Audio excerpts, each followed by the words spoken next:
नमस्कार आदाब, मैं जावेद अहमद और आप देख रहे हैं एमजे न्यूज़। महानगर कोलकाता के वार्ड नंबर 28 के काउंसलर आयन चक्रवर्ती ने अपने वार्ड के माध्यमिक और हायर सेकेंडरी में कामयाब और टॉपर्स स्टूडेंट के लिए एक फेलिसिटेशन प्रोग्राम का आयोजन किया। इस शुभ अवसर पर टीएमसी के हेवीवेट नेता और नेत्री के साथ साथ अन्य लोगों को भी स्टेज पर देखा गया। आइए इस फेलिसिटेशन प्रोग्राम में उपस्थित लोगों ने क्या कहा, सुनते हैं।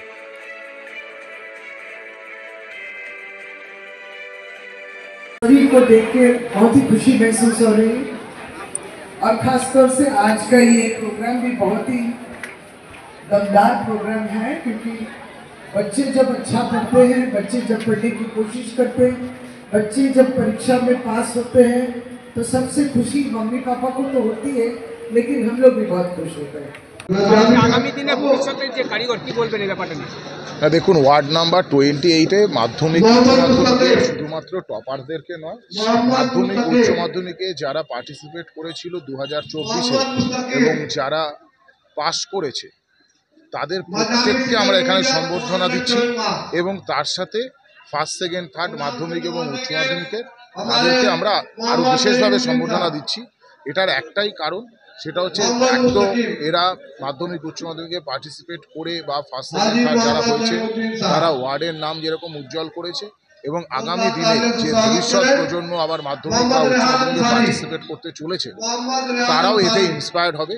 কারণ একটা ওয়ার্ড তখনই খুব সুন্দরভাবে সেই ওয়ার্ডটা আরও সামনের দিকে এগিয়ে যায় যদি ওয়ার্ডের মধ্যে এডুকেশন সিস্টেমটা উন্নত হয়। আমি চাই এখানে প্রত্যেকটা ছেলে মেয়ে তারা যাতে শিক্ষিত হয় এবং শিক্ষার মাধ্যমেই তারা যাতে নিজেদের ভালো মন্দটাকে বিচার করতে পারে। কে কী বললো না বললো তার উপরে না গিয়ে তারা যেন তাদের শিক্ষার মাধ্যমে যারা বুঝতে পারে যে কোনটা ঠিক বা কোনটা ভুল। সেই জন্য 28 নম্বর ওয়ার্ডের তরফ থেকে আমরা আজকে 2024 সালে যারা যারা ফার্স্ট সেকেন্ড থার্ড এবং যারা যারা মাধ্যমিক উচ্চ মাধ্যমিকে পাস করেছে তাদেরকে আমরা তাদের যে মেধা যে বিকাশ এখানে ঘটছে এবং তাদেরকে উৎসাহিত করা আগামী জীবনে যাওয়ার জন্য কি বলবেন? একটা দেখুন, আমরা যেখানে দাঁড়িয়ে আছি এটা দুধপটি, আমাদের রাজাবাজার অঞ্চল 28 নম্বর ওয়ার্ডে মাননীয় কাউন্সিলর চক্রবর্তী একজন বিশিষ্ট আইনজীবীও, তার উদ্যোগে আজকে গত বছরে যারা দশম এবং দ্বাদশ শ্রেণীতে খুব ভালো করেছে এই ওয়ার্ড থেকে প্রত্যেকেই আজকে পুরস্কৃত করা হচ্ছে এবং খুব সুন্দর প্রয়োজনীয় জিনিস দেওয়া হচ্ছে।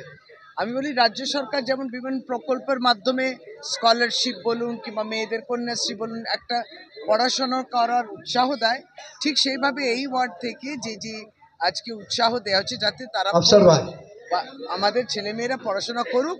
কোনো দিন কোনো অসুবিধা হলে আমরা বলে দিয়েছি যে জনপ্রতিনিধিরা আছেন, খুব সুন্দর কার্য এবং মেয়েরা খুবই উৎসাহিত। আর আমি বলি যে তারা শিক্ষিত সমাজ।